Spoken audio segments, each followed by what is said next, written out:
All right, family, it is conference time. It's that You've been time. emailing us and asking us, when are you guys opening registration? And registration is now open. Right now. Culture Proof Conference 2025 is now currently accepting your registration. And they're coming in. Like, I'm so super excited to see Yes. multiple generations of families just registering for the conference. The theme this year is Worthy of It All. We have some great speakers, as always, that will minister to the entire family. And Yes. so I'm really excited about the breakout sessions. Oh my That was goodness. something that we were able to do this past conference, and it was a hit, man. It was Yes. great. It was great, and we have some things planned for this year. And so Yes. go to cultureproof.net and you'll be able to see the lineup of speakers. You'll be able to see breakout sessions, different things, details about this year's conference. That's right. The theme revolves around the fact that Jesus is worthy to be exalted, that Yes. Jesus is worthy, that he should go public through us in every aspect, every area of our lives. And so to that end, we are leaving no stone unturned That's as right. we talk about what is happening in the culture and how we can best reflect that Jesus is worthy of it all. We're going to be talking about artificial intelligence. We're going to be talking about what's happening in geopolitics. Like, what does this mean for the Yes. return of Christ? We're going to be talking about purity. What about fall after fall of pastors in our churches today? What in the world is going on? Or as we Yes. like to ask, what in the church is going on? So we're going to talk about how do we engage? How do we equip our kids to stand? How do Yes. we live faithful lives for the glory of God in 21st century America? We've got 10 keynotes, 6 breakouts to choose from, 2 lunch and learns where you've got to register for that early because space is Yes. limited, especially if you want to choose your lunch options. You've got to check that out. We don't want to waste your time. We want you to be Not at blessed all. and we want you to leave equipped. And as always, a highlight is our children's track. We That's have the right. Culture Proof kids and teens, and your children will be ministered to. And so it's just going to be a great time for the family. Yeah, we're looking forward to it. It's always a great time to gather with the family of God, to be equipped and to be encouraged. If you've got any questions, you can get those answered by going to cultureproof.net. That's cultureproof.net. Culture Proof 2025 happens June 19th through the 21st. We're in the same location. That's Faith Baptist Church in Bartlett, Tennessee. Hopefully, we will see you in just a few short months. Thanks for checking out Culture Proof. I'm Miki. And I'm Will. And today we are responding to one of our listeners' comments that there's a reason that a kid would graduate high school in a public education system and not be able to read or write. If you remember, just a little bit ago, maybe just a few days ago, we released a podcast episode where we were looking at Alex Newman's piece over at Liberty Sentinel that there was a high school student who graduated with honors but couldn't read or write. It was mind-boggling to Like us. what? And one of our listeners said, I have the answer for you. And she's going to share that with us today. This is Culture Proof. Every single stronghold, we pull them down. Yeah. All right. Thank you so much for joining us for this particular podcast episode, because this is sort of like a response episode. It's not every day that we actually do a podcast episode in response to an email that we get, at least not by inviting the emailer on to talk to us. But I was so struck by this particular email that, Will the Great and I, we were like, we need to talk to her. Let's find out, because we brought this article to our listeners over at Liberty Sentinel. It was honor student sues after graduating without being able to read. And we were trying to understand it. In fact, in reading this article, even our 15-year-old son, he's like, I don't understand that. Right. I just help me understand that. And so we're going to get a little bit of background and a little bit of clarity on that today. Before we get into content, though, we want to say thanks to the premier sponsor of the Culture Proof podcast. That's BJU Press Homeschool. They make it possible for us to have conversations just like the one we're about to have today, where the focus turns to education. What is it that we're missing? What is it that we are not getting to our children? Do we have a responsibility to educate them? As a Christian, I have the responsibility to disciple and train my kid in godliness. That includes the way that they are educated. And we trust BJU Press Homeschool. They come alongside us and help us equip our kids to live in the generation that God has installed them in. And that's important to us. You can trust them. Go to bjupresshomeschool.com/cultureproof. Learn what we are super excited about and why we tell all of our friends about BJU Press Homeschool. Check them out, bjupresshomeschool.com/culture-proof. When you follow that link, that will be your way of letting them know that the Addisons sent you. All right, let's bring on our guest today. Our guest is Priscilla Lyons, who is a certified middle and high school English language arts teacher. She has taught in several states, including Massachusetts, Connecticut, Louisiana, and Georgia, in both the public and private school setting. And she's made it her mission that wherever she was teaching, to bring in her Christian values. She's married nearly 20 years to her husband, and they are raising 2 teenage boys. And she was listening to the Culture Proof podcast and had some answers for us as to why you would have a kid graduating high school and even getting scholarships to go to university, but not able to read. And as we learned in the last podcast episode, this is not unique to this particular student. There are other students who are saying that they have been hoodwinked. They did not receive the proper education. Priscilla, thank you so much for reaching out to us, and thank you for joining us. I really do appreciate it. Before we dive right into the content, tell us a little bit more about your background. Like, why did you go into education? And did you go into education kind of like fully convinced that I am going to be salt and light, in this particular sector? Or was it, I have a calling as a teacher and I'm going in response to that calling? Well, I am a product of the public school system. I feel like I got a reasonably good education there. The reason I went into teaching is because one of my favorite teachers, he did such a wonderful job with the class. He really knew how to reach all the students. Everybody learns in different ways, and he made sure that he planned his lessons that way. I even wrote him a thank you letter a few years ago, which he's now the principal of the school I went to, just letting him know that how thankful I am for him and what he did and how he motivated me and inspired me to be the teacher that I am today, and just putting 110% in. That really meant a lot to me, and I wanted to be able to do the same for other students as well. So when did you start your journey in the education sector? Like, when did you graduate college, and like, what was your first year as a teacher? I graduated in 2004 from UMass Dartmouth in Massachusetts.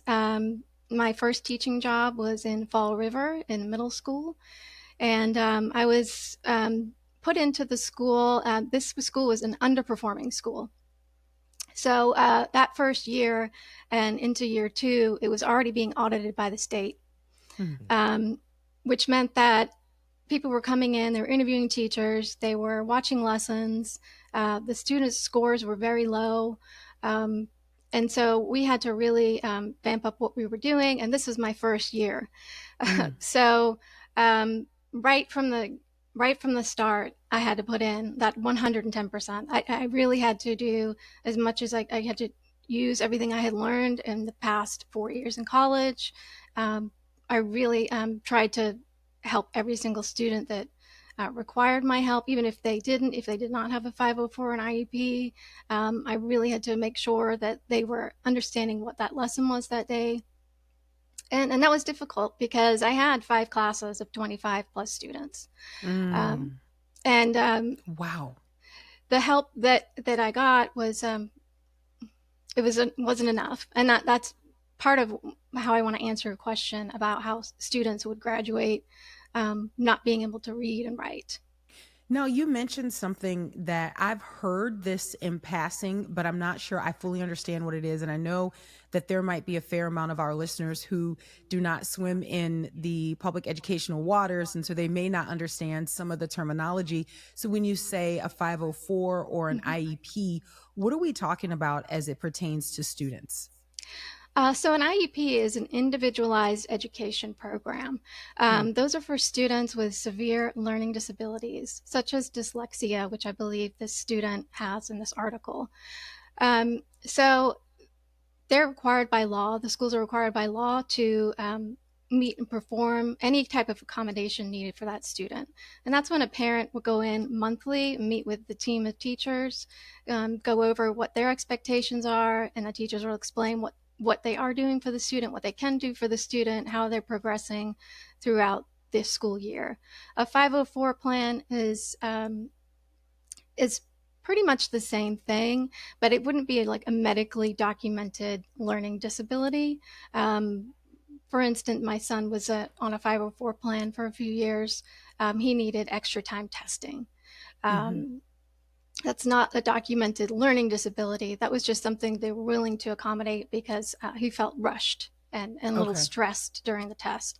So anybody can ask for any parent can ask for that 504 plan, and the state has to comply and accommodate the child's needs.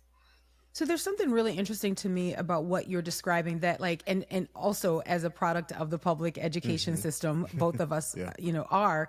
I think there's something that we take for granted and that we don't understand as a student, that I think having the perspective of a teacher and as a Christian teacher, I think it changes your perspective just a little bit.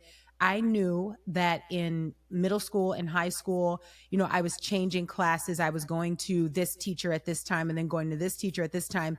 But again, and probably human nature, probably just my own, immature selfishness, you think that you are that teacher's world. Like you do not take into consideration that this teacher has like 24 or 26 other students or whatever.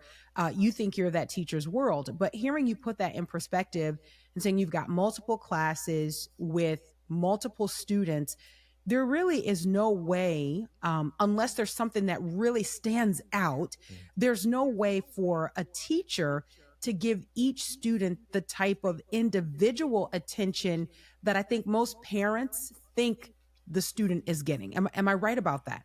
Yes, you're absolutely right. There is not any way possible for them to get the one-on-one attention that they would get if they were homeschooled.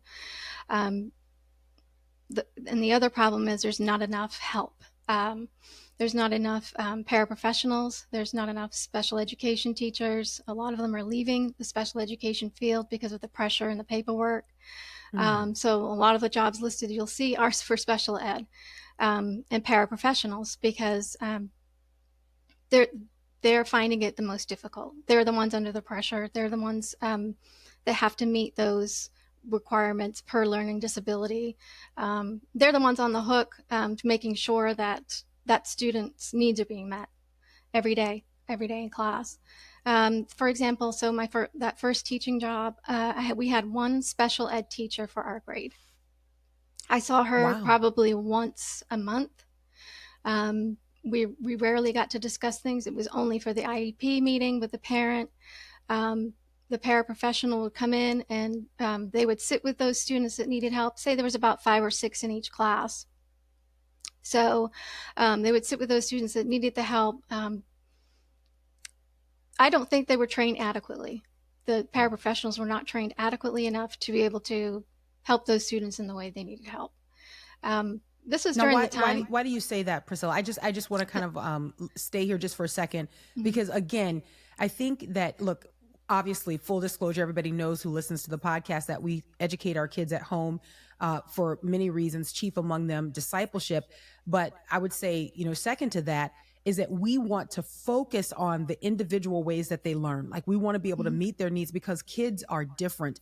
So when you say that you've got special education, like almost like there's a deficit there, you need special education instructors. And then you say these paraprofessionals, but then they come in and you say they are not adequately trained. How are you measuring that? Like, what were you looking for as a teacher that you didn't see in these professionals as they were dealing with these children? Well, usually they would be new hires. They don't require a college education or any kind of certification or a training program that I had or a special ed teacher would have. They were just there to help. I would tell them which student need help with what, and they would try their best. Wow. Now that's interesting. Let me just say, Yeah. that's really interesting, Yeah. right? Because a lot of the pushback that you get as a homeschooling parent is that you are not qualified to teach your kid, right? That you don't bring the certification, you don't have the training, and you cannot teach your kid, to which I respond that, but I know this child better than anyone. So You would understand? they say though that these particular people are not teachers, they're just kind of helpers? Would that be Yes. the answer to that, as far as needing to have all these credentials to be able to teach? Well, you tell us, Priscilla, is that how that is the workaround? But were they actually serving in a capacity where they were expected to teach? No, they weren't expected to teach. They sat with the Okay. student, and if something needed to be read over, a sentence they couldn't understand, or maybe helping them because it was just English when they were in my room, so I can't speak for the other subjects, or writing or spelling or simple things like that. It wasn't a reliable source of help for me because they do come and go. The turnover rate is very high. So I did not know when I was going to be getting help, where that pair would be that day. And that was during my first year teaching. I have seen examples of it recently where there have been some fantastic paraprofessionals really, really putting in a lot of effort. So I don't want to, say it's all bad. It's not. Sure. And I've seen good examples of them really trying to help. I've even stepped in as a substitute at my children's school when they were in elementary school, just in the day of a paraprofessional to see what it was like. And she had a schedule where she was popping in and out of, 6 or 7 classes, seeing 10 to 20 students. Man. She just had a very rigorous schedule. No breaks. I mean, I knew she was one of the examples that I really did admire as a paraprofessional. So I don't want to speak badly or of all of them. I just know that first year of teaching for me, going into that underperforming school, the expectations that were had for me that first year, and seeing what it looked like, what a school looked like that was about to get shut down. Yeah. Wow. And man, I do want to spend some time talking about that because I think that's fascinating. It sort of invites us into the public school classroom to understand. And I want to say too, Priscilla, I really appreciate your care there and being measured and not painting with a broad brush. But I also value bringing in the things that sort of we don't know about. You know what I mean? Those things that we are not privy to in light, especially as a homeschooler, I feel like in light of the pushback that we often get for making that decision. Before we go back into the classroom with you, I do want to mention one of our sponsors, and that is We Heart Nutrition. If you are ready to nourish your body with the best and make a difference in your activity, your life, you got to check out our friends at weheartnutrition.com. Use the promo code CultureProof and save 20%. Maybe you need better sleep. Maybe you need better recovery. There's some things that are setting in as you get older. I'm not saying you're old. I'm not saying you're old. I'm just saying you're older and your body needs nutrition in ways that you may be unaware. You can take their 30-second quiz and get paired up with the proper supplements for your stage of life, for your nutritional needs. Go to weheartnutrition.com. Best thing about everything that goes into the company comes out 10% to help women, men, and children in crisis situations. Crisis pregnancy care centers are helped by We Heart Nutrition. This is a Christian owned and operated company, so you can trust that you are doing the best, not only for your body, but also for the body of Christ. Use the supplements that we use, weheartnutrition.com. Use the promo code CultureProof and save 20%. And let's just say that you're using your supplements for 60 days and you don't like the results that you're getting or not getting. That's not going to be a problem. But let's just say that happened. You've got that happy heart guarantee. You can return your supplements, no questions asked, and get a full refund. That means they believe in what they are selling you. Check them out, weheartnutrition.com. Use the promo code CultureProof and save 20%. Priscilla Lyons is our guest, and she reached out to us in response to our podcast episode about the high schooler who graduated with honors and got a scholarship but could not read or write. And so she's kind of bringing us into the public school system, at least from her perspective, to understand how this is something that could happen. And I feel like the first thing that we've kind of put our finger on is that we've got a type of crowding in classrooms that we are used to. And so we don't think about the fact that there is not even the ability to give individualized. Those are some big classes. Yes. Like 25 people per per class, and you said a teacher have like 5. Like, man, that's a lot. Yeah, that's a lot. And when you think that each one of those kids, if just thinking about, you know, the way we are designed as people, they're each individuals and they have a different way that they learn and probably different needs. So, but I want to go back to that school that you kind of entered into the public education arena in, the school that was in trouble, the underperforming school. Yes. How is that defined? What does that look like? I guess just generally as a collective, how does a school get a designation as like a failing school or an underperforming school? So every state has a different state standardized test. In Massachusetts, that was called the MCAS test. They would give it at the end of the school year towards April or May. And it's similar to if you've taken the SAT or ACTs. It was grade level appropriate testing to see how they were doing at each subject level. And they were failing. So in that case, during that year, it was 2004, 2005 when I started. If the school did not improve by a certain amount, they were going to either start sending home yellow slips to the teachers or shut down the school completely. So we had a year to make the scores, passing scores. Wait, hold on a second. So if the school is an underperforming school, that means the students are failing, and the response is that the teachers have not done what they are expected to do. So then there is the pressure on the teachers to produce the results that would say you get to keep your job and the school should stay open. Yes, that is true. And the only reason I'm allowed to say this is because I'm not under contract.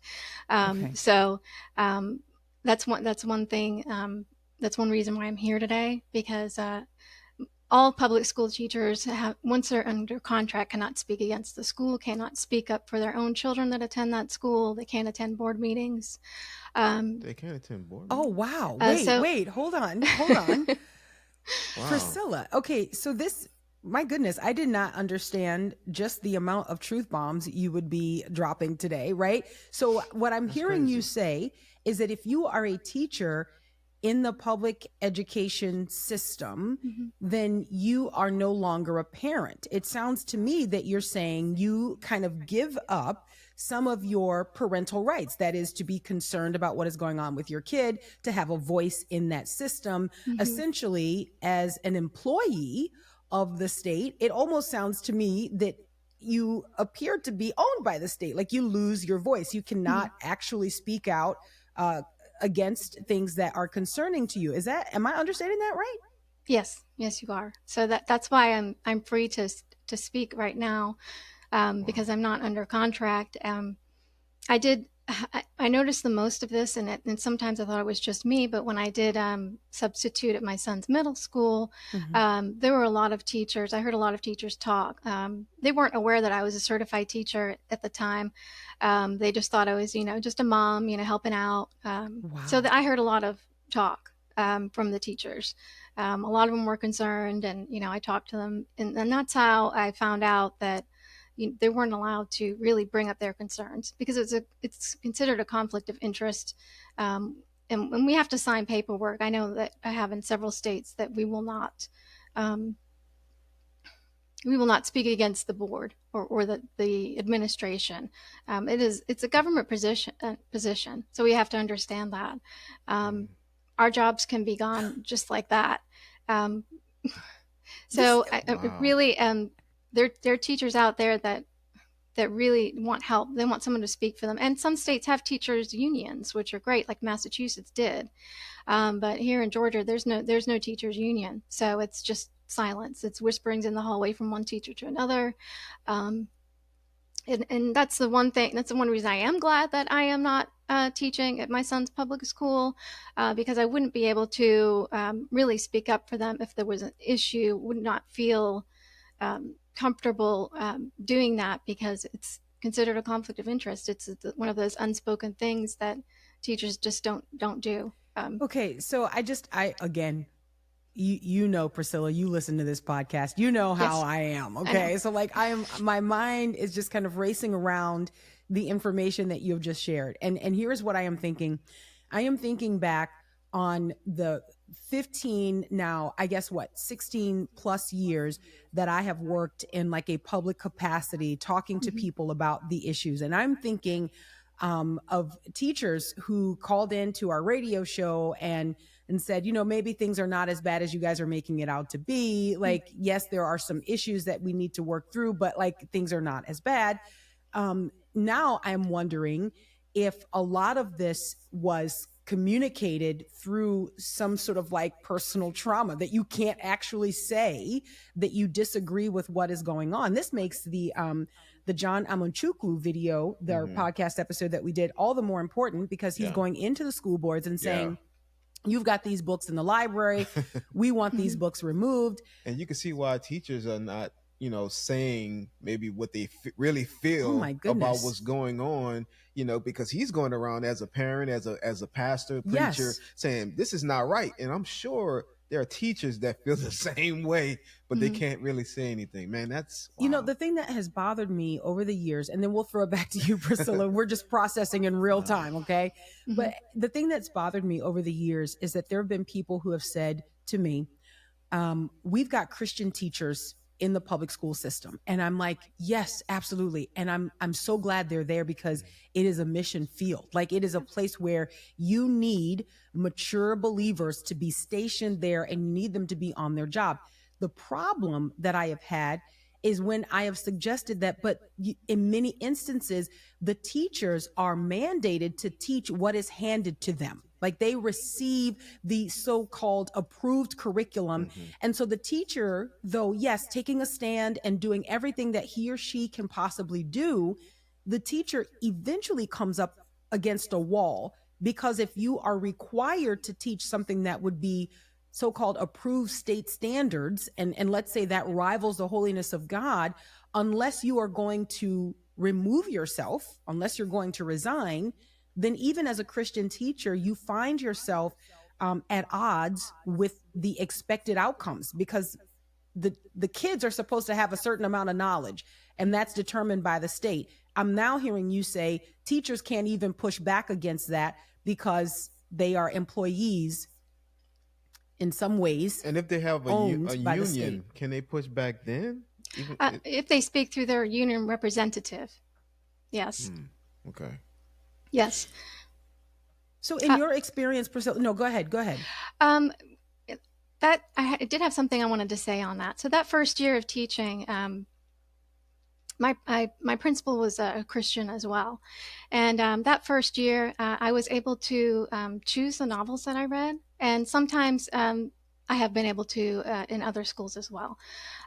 So I asked her. I said, "Can we do the Chronicles of Narnia with a class?" And she said yes, and she ordered a class set, and I think, she gave me a wink. She knew why I had picked that book. Mhm.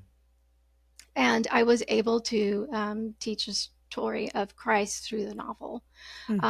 That's one way I was able to get that through there. And it's okay for teachers to do something like that, as long as it's through an approved book. And it is an approved book now, because the whole story parallels the story of Jesus. And I was able to say that to a class. I was able to point that out several times. Aslan sacrificed his life. What is that similar to? Yeah. And things like that. And so even if they hadn't heard of Jesus or they weren't sure about the story, that book I was able to parallel to his life.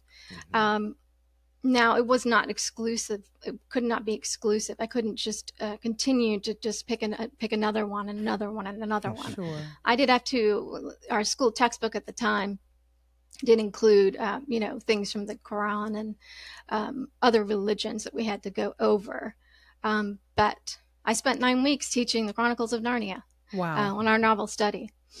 So, and Priscilla, let me ask you this. So with regard to what you're talking about now and being faithful in the ways that you can be faithful, when you look at the kids kind of coming through your classroom, right? And you're talking about a lot of kids. If you're talking about 5 or 6 classes and, 20 to 25 students, given whatever the school year is, you're talking about a lot of kids. Take us back to the academic side of things. Like, what is proficient, or like, how do we define proficiency for kids at, like, say, 8th grade level, 9th grade level? And what did you see as broken in the school system? So in order for them to get that approval, for the MCAS testing, those are multiple choice tests. It's all multiple choice tests. It's testing on vocabulary. It's testing on reading passages. They needed to be able to read a passage and pick from multiple choice answers as to what that passage is mainly about, the theme, sentence structure, like I said, vocabulary words. They didn't have to have anything memorized, and their handwriting was not graded either. So if I was to make a test, it would be completely different, but it's not my choice. The multiple choice test, I felt that, kind of sways you to pick answers that may be wrong. I don't think it was a fair assessment of their proficiency at all, because I knew that there were students in my class who were doing very well, reading and writing, and I felt that they had a good understanding of what we were covering that day or that week. And then the multiple choice test, practice tests that they would take, they were not doing well. Now it's been 20 years, and they're starting at 1st grade now. So, like, my 16-year-old has been trained for this standardized type of test for the entire time he's been at school. But when I started, they had only been doing it for a few years. This multiple choice standardized testing type thing. So being able to determine whether they were doing well in class or succeeding wasn't really, even though the student got an A in my class, it was up to that one test. It was up to that one test if they were considered failing or not. Okay, so I think I hear 2 things coming from you, and I want to just get some clarity on this. But maybe before we do that, we've got to pause for one of our sponsors. I do want to go back to this, though, because I feel like I may be hearing 2 things that, in my mind, my own mind, I need some clarity on. But before we do that. Yes, accountable to you. Is your smartphone a tool in the service of Christ, or a minefield of distractions and temptations? And with soul killing seductions just a few taps away, our families and churches must embrace biblical accountability on our digital devices. Accountable to You makes transparency easy on all your family's devices by sharing app usage and detailed browsing history, including incognito mode, with your spouse, parent, or chosen accountability partner. Accountable to You helps your family to proactively guard against temptation so you can live with integrity for God's glory. Learn more and try for free at accountable, the number 2, then you.com/cultureproof. Okay, Priscilla. So one of the things that I'm a little bit confused on, and I'm trying to understand, when you've got the standardized tests, so there's one sense in which it sounds like the kids are underperforming. And so this would be like the school would then, as a result, if you've got mass numbers, maybe be described as an underperforming school or a failing school. But in another sense, I'm hearing you say that some of the kids were testing below what you knew they knew. So I'm trying to reconcile both of those things, where you have actual underperforming kids and then you have kids who actually are better than what they display on the test. What happens in that space? Like, how do we reconcile those two things? Well, I think that everything, we need to start over. I think we need to Okay. start over with the education system. And I really hope that we do. I don't, like I said, I don't feel like these tests are fair in determining whether a student has been adequately taught that year by that teacher, because of the format. I don't believe that multiple choice format is a correct way, or fill in the blanks is a correct way to determine whether a child has succeeded or not. Nowadays, kids are learning the algorithms for the short answer responses. So if they know that if they have a certain amount of words in the paragraph, or if they use a certain amount of quotations, that they're good, and then they share this with each other and say, "Hey, you just need to do this trick here and there, and your essay or your short response will be graded well because of the algorithm." So the kids are figuring it out. I don't think they're seeing the value in it either. And that's the other part of it. They're saying this is ridiculous. Why should we have to do this? You know, in the article, like, I'm an A student. Why am I having to take this test? Or why did I perform badly on this test? Well, they're getting better at it because they've been doing it for so long, because the teachers have to do these standardized tests every few months. So it's just been ingrained in them. But that first teaching job I had, like I said, they just started. So they were confused. They said, why are we doing this one thing academically and then having to do multiple choice with everything else? It just didn't, I don't think it made sense to them. It didn't make sense to me at the time why this kind of assessment was happening. Because to me, it does not show if they're learning or not by using multiple choice. Priscilla, then let's kind of shift to the thing that really grabbed your attention. A high schooler graduating with honors and yet can't read Scholarships or write, receiving scholarships. How did that happen? Well, yeah, the reason that this prompted me to respond is because I guess it just was not surprising to me. And I said, I have to say something because I see it a lot where students are just not graduating with what you would think would be the required knowledge they need. Now, if this student did have an IEP and an actual documented disability of dyslexia, then there's going to be documentation of her getting that help throughout her entire educational career. I'm interested to see where this is actually going to go because I feel like I know that there's going to be a lot of pushback from that school. That Connecticut school system is going to have the documents to back those teachers up. And if this was an issue this whole time, the other part of it is, you know, the parents should have raised concern before she graduated. Students with learning disabilities like that, they have, it's not surprising to me that she graduated with honors because she would have most likely gotten some help that she needed, or it was kind of looked over. So say if she couldn't write a sentence well, or read or understand it well, because of the learning disability, they would have to, you know, do their best to assess her in a different way. So she could very well graduate with honors, and not like, if she does have dyslexia, that's going to be a lifelong problem. She may never be able to read or write as well as another student in the class, and just because she has a disability does not mean she doesn't qualify for the scholarships either. If her teachers, you know, were giving her those great grades and she was earning them, then it's just as much her right as any other student to get the scholarship.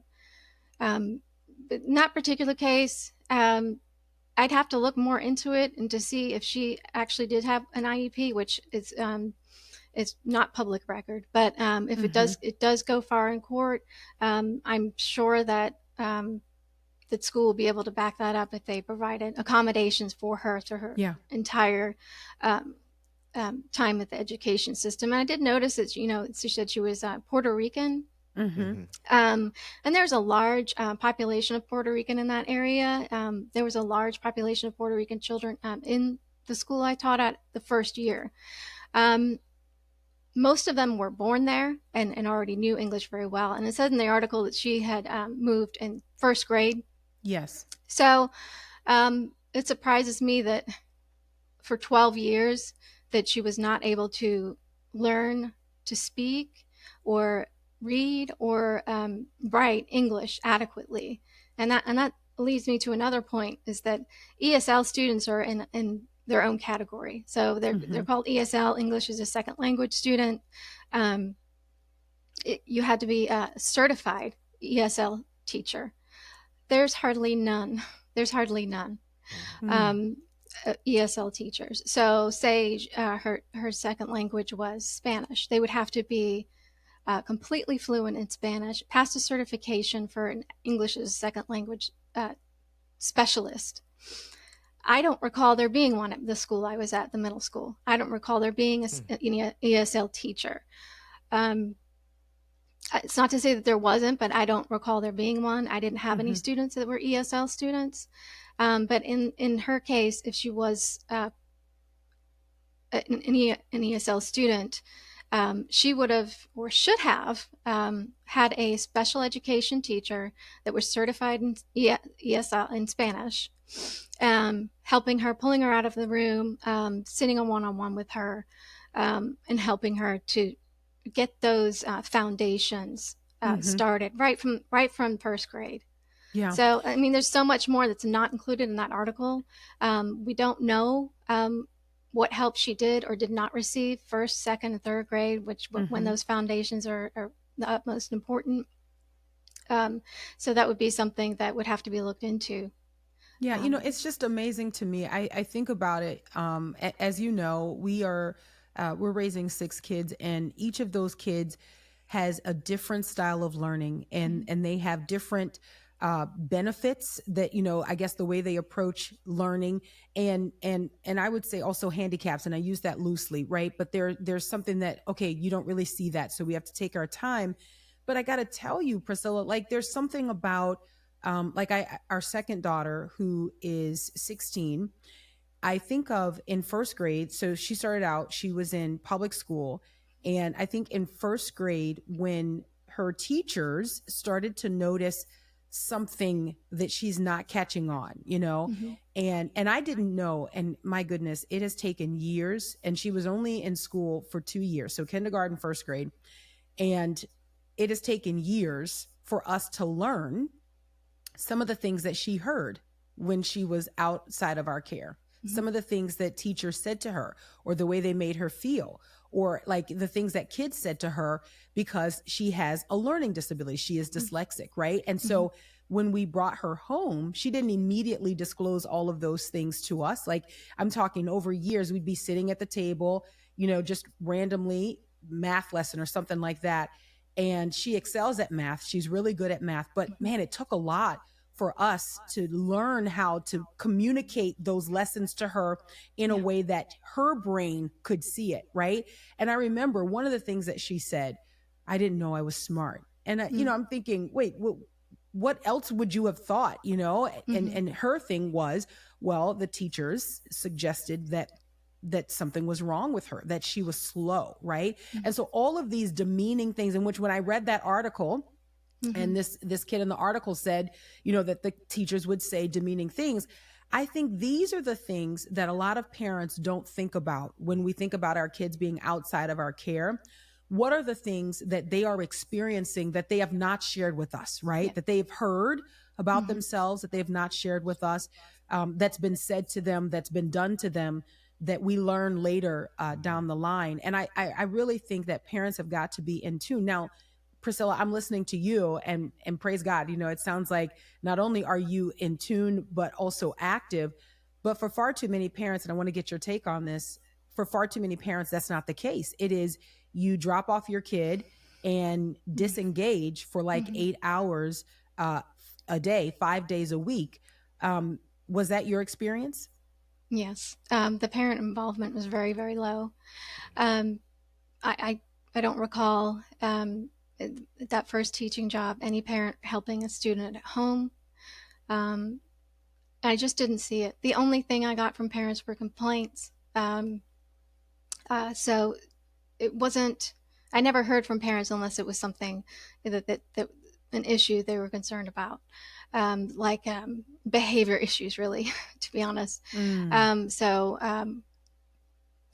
It was a shame, especially during like open house and meet the teacher night, to see just a few parents come trickling in, not wanting to really be involved. Now I know that things are different, and we have a mom and dad both working these days, but it was after school, it was in the evening, and I'm sure at least one of the parents could have showed up. Someone could have showed up, and we have a lot of grandparents raising their grandchildren too, and I have seen them come into the parent teacher conferences, but the lack of parental involvement is a major issue, and that's something that has to change in the society. And I don't know how we can get there. Well, I know how we can get there. I know it just needs to happen. We need to make it a priority. Yeah, it starts inside the home. Like it starts with engaged parents at home, and that will trickle out into the larger society. I think that we have abdicated our roles largely in the society as parents, and I think that the teachers see that, and I think they are experiencing that. I do want to mention another one of our sponsors as we kind of wrap up, but before we do that, Priscilla, I'm really curious to know, as you are paying attention to what's happening with this current administration and the conversation about maybe abolishing the Department of Education, I'm curious to know, as a school teacher, what your thoughts are on that. I think it's needed to happen years ago. I think we need to start over again. I've seen successful schools being run. I've been to schools that have different plans for their students. One of the schools I went to in Massachusetts, all the teachers collaborated, and they did lessons together that involved that history lesson for the day would go on to the English language arts lesson, and they would be writing about it. Geography would be about that particular history lesson, and then the math lesson would also incorporate whatever it was they were doing in the other classes. It was amazing to see a school functioning that way, and that was back in 2005. The other part of it is I did attend school in England for my elementary years. So, and they're all run by the Church of God, the Church of England. So we went to regular assembly every Friday. We sung hymns, learning about Jesus and God, and doing the Nativity every year. I felt that was superior education as to what is going on in the United States. Everything that I was learning, it was just completely different. I would love to have been able to give some input if, President Trump does revamp the education system. I have some ideas of what would work, what would be really good ideas, because I've seen it work, and I've been there. I've been a student there. I've seen what does not work. I feel that we need everything needs to change. I don't know what it is, but it's just, as soon as you brought up the education on Friday, I said something has to change. We need to start over. This isn't working. What we're doing now is not working. And not to say there's not great teachers out there. There are some wonderful teachers out there. Sure. And a lot of them are Christian, and they try, and they reach their students. They play their Christian music during their planning period, and I've seen them do some great work. And there's a lot of great special ed teachers out there, and I don't want to put any of them down, because there are so many working so hard. They're under a lot of pressure with these standardized tests, and being threatened. So, for example, if in Louisiana, if your particular class showed that they were underperforming in Louisiana, part of the paycheck would be removed, or you wouldn't get the Wow. additional incentive if your students didn't earn a certain score on their tests, which it's hold the teachers accountable, but I just don't know if that's the right way about going about it. Yeah, because then my temptation, I just to be frank, if I don't have, you know, a real passion for education and really seeing a student understand content, right, then my motivation is I need to eat, right? And so I am going to do whatever it takes to get the score that I need, not the score you need, the score that I need Yep. to be able to Even live. if the child is not learning. Even if You the just child said- is not learning, I am Yeah. going to teach you to take this test. Yeah. I'm Yes. going to teach you to do well on this test because it serves my interest. And I think that's the uncomfortable conversation that many of us don't want to have, right? We don't want to survey all of the ways that our kids no longer know how to think critically. They don't know how to engage information, like even to sort of like filter information now. And this was always the plan. We have taught kids how to just regurgitate. It's like, just, I'm going to say it to you. You say it back to me. Don't think critically. Don't dissect it. Don't take it apart. And I don't think that this is for the glory of God. Like, God has given us a mind that we are to glorify him with. And part of the way we display that is in thinking critically about things, thinking intuitively about things. And we don't see that happening in the public education system these days, do we, Priscilla? No, and especially not when we're teaching to a test.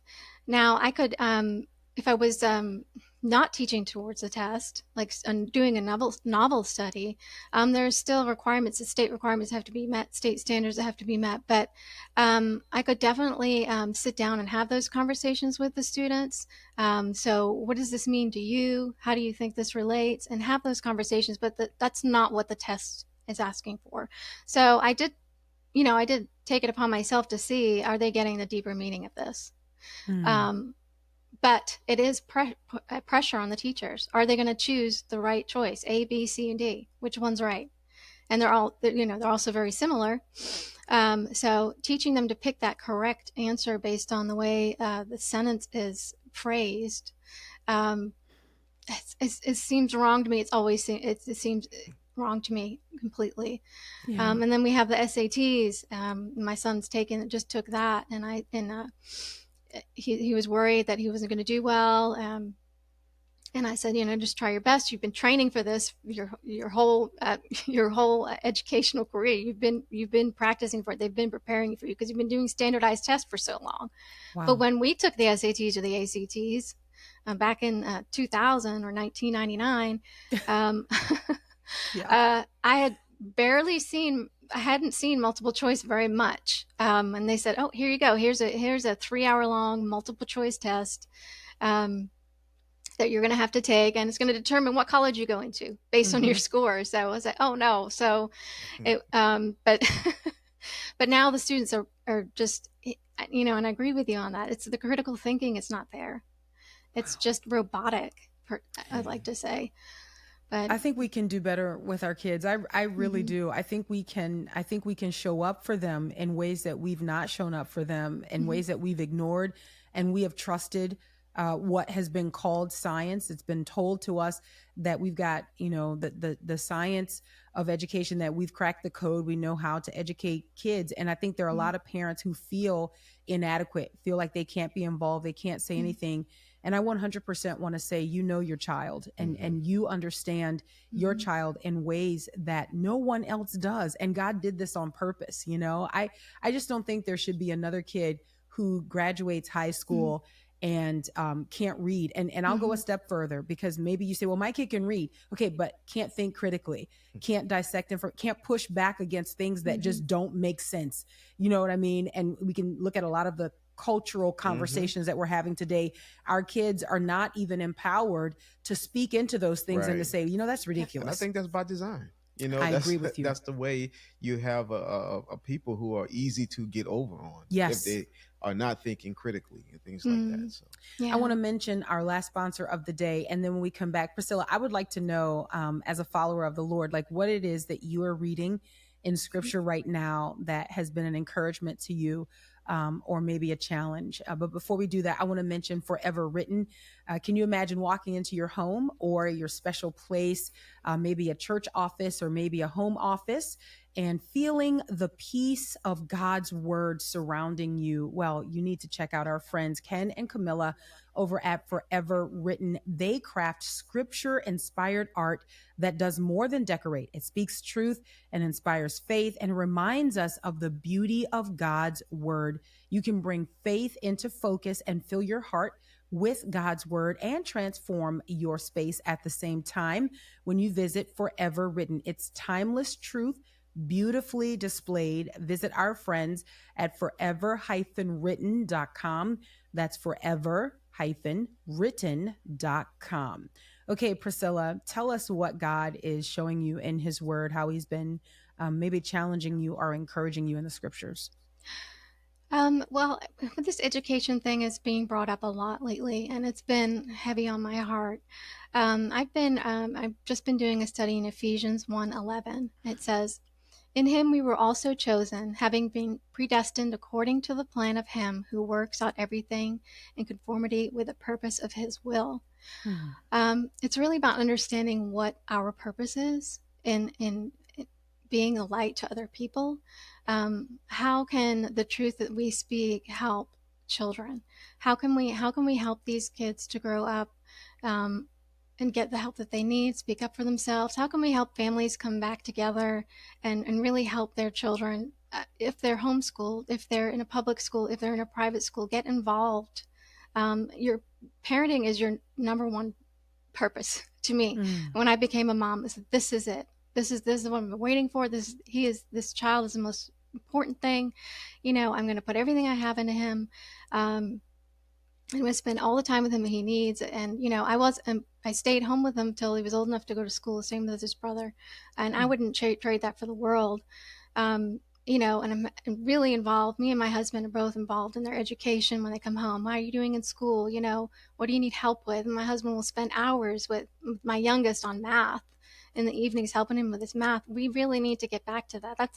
To me, that's our purpose as parents. So if people are asking, what am I doing? What am I here for? Well, if you're a parent, raise your child, be there for your child, speak up, be your child's advocate, help them when they need help. Even if they say they don't, really get into what they need and figure it out. We can figure it out. We know what they need.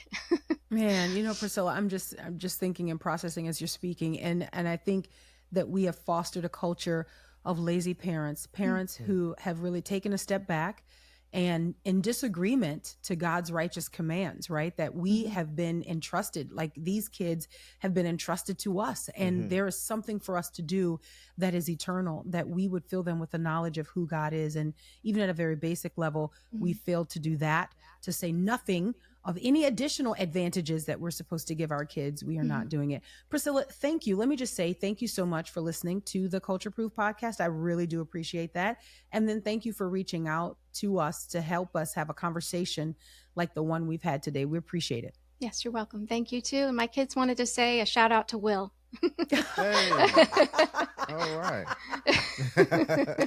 They want to hear more of you, Will. So Okay. I was waiting for it. I was waiting for it, Priscilla. I was like, hold up. There's a message in that. The wife, she talks so much. I promise whenever he wants to say something, I let him. No, I'm kidding. I'm kidding. Man. I'm kidding. I'm absolutely kidding. No, but I really appreciate the time. And let me say this. Before we wrap up this particular podcast episode, I feel like it's important for me to shout out again, BJU Press Homeschool. Like if you are listening to this podcast and you're like, man, I don't know if I can homeschool. I don't know what I don't know. Well, you need to know people who know the things that you don't know, right? Who will encourage you and not try to wrestle your kids away from you, but encourage you that you can educate your kids at home. I will say that when we got into education and educating our kids at home, my greatest concern was like, what are the things that they need? I don't know.